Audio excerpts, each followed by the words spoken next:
Yes, Nick Clegg is here with us on the stage where he's going to be making his speech tomorrow afternoon, aren't you? That's right. Good morning. How's it going for you, this conference? You seem, as a party, to be remarkably confident, given what's happened to you in the opinion polls and in the voting polls as well. Yeah, sure. It's been a very difficult year, and we've taken a lot of knocks. And I think it's a real kind of tribute to the party that actually when we come together here in Birmingham and everyone was predicting doom and gloom and we'd fall apart and there'd be lots of arguments, actually there's an extraordinary mood of resilience, acceptance that things are tough, but a real determination to kind of move ahead. I mean, as long as I've been in politics, I think on an almost weekly basis people predict the demise of the Liberal Democrats, and each time we bounce back, and I think it's happening again. We are bouncing back, we will bounce back. We've had a very difficult year. These are difficult circumstances for the country, but I think we'll stick to it, and I think, hopefully, over time, people will come to respect what we're doing. Well, I mean, very difficult circumstances for the country. If Vince Cable, the business secretary, is saying we're facing the economic equivalent of being at war, sort of echoes of World War II, isn't it? Well, I do think it's... my own view is that we can and will get through this, and that there is, of course, light at the end of the tunnel, but it's a long, hard road to get there, because we had this great sort of heart attack at the core of our economy in 2008, and that's still sending out a lot of aftershocks. We've got this real problem, this crisis in the Eurozone, which is not yet resolved, and we are dependent on the Eurozone for our own jobs and own prosperity. We had this gridlock in the United States. And, you know, what you've got is you've got banks who haven't, aren't lending enough money. You've got a lot of householders who are finding the costs in the shops and the petrol forecourt really tough to deal with. You've got the government, which, of course, hasn't got as much money as it would like, because the last lot left the cupboard bare. So there is a lot of people are quite cautious, and that means that people aren't spending money in the shops, and that means that the wheels of the economy aren't turning. Right. And the suggestion is it's actually going to get worse. How much worse is it going to get? We're not really even beginning to feel the pinch yet, are we?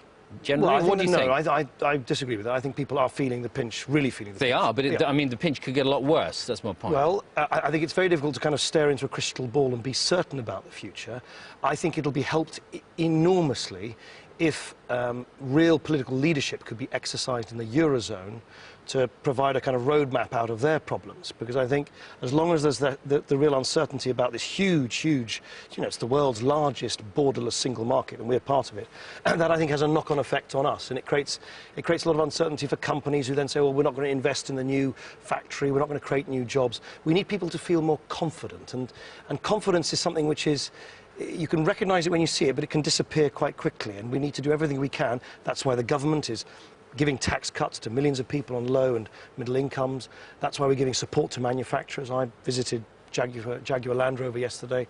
They're investing new jobs here in the West Midlands. Those are the kind of things we need to do. Yeah, how many more Jaguars are there in the pipeline, though? Well, we've got a £1.5 billion fund where we're giving money to...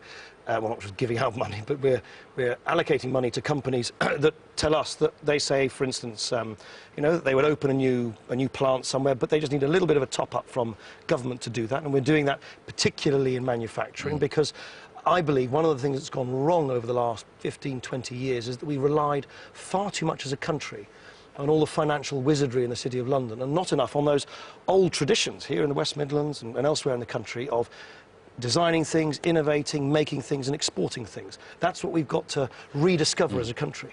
Traditionally, the Liberal Democrats have always supported the idea of joining the Euro. It's a good thing we didn't, isn't it?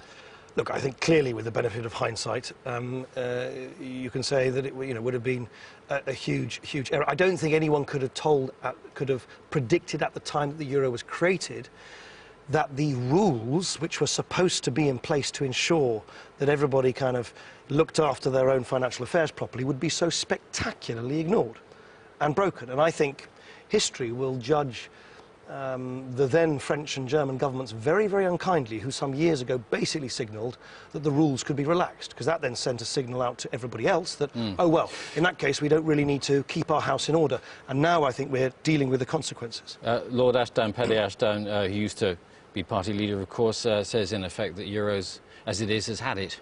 Do you think it has? Well, I think the Eurozone, as it's presently organised, clearly is clearly... I mean, the status quo is not good enough. It's got to change. Two-tier Euro, then? What do you think? Well, I think what will happen is, over time, what will happen is that the countries of the Eurozone will recognise that if they share the same money, and they share the same interest rates, they've got to be more coordinated about how they do their tax and spend policies as well, because you can't have the same money and the same interest rates with everyone herring off in different directions, one lot racking up a huge deficit and the other not.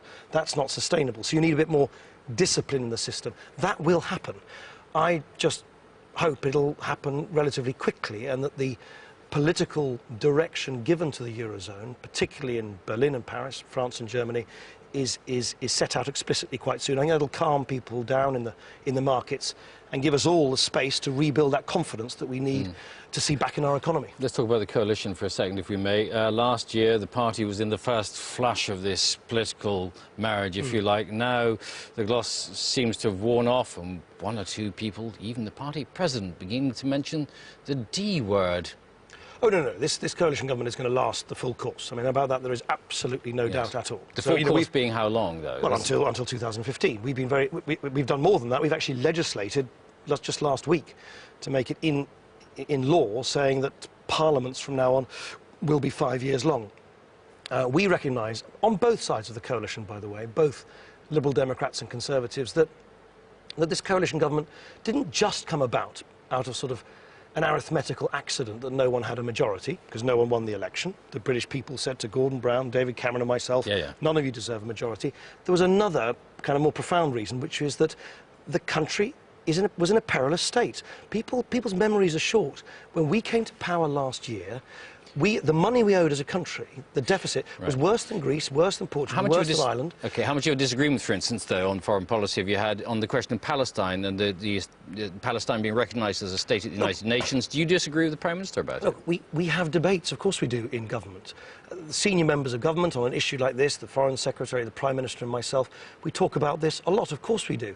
But we do it as a government. I don't think it helps at all on issues like that for there to be a sort of running commentary on who says what in the government. It's a difficult judgment to make, because we all want, of course, Palestinian statehood as part of a two-state solution. The Palestinian leadership say that they want to go to the United Nations, and the judgment that the world needs to make is that, given that the Israeli government is very, very hostile to that, that's one factor, but equally you want to make sure that the inaction, if that's what occurs, of the international community doesn't isolate moderates in the Palestinian community, without whom there will be no peace agreement at all. And briefly, there have been suggestions that you might be thinking of bailing out after one term. Not true. Not true. In it for the long haul. Totally, 100%, 2,000%, not true. OK. Nick Clegg, thanks very much. Thanks for being with us. And the Deputy Prime Minister's speech will be from this very stage at, is it 2:30 tomorrow? I think something so. like that. Something like that. After lunch tomorrow. Sean.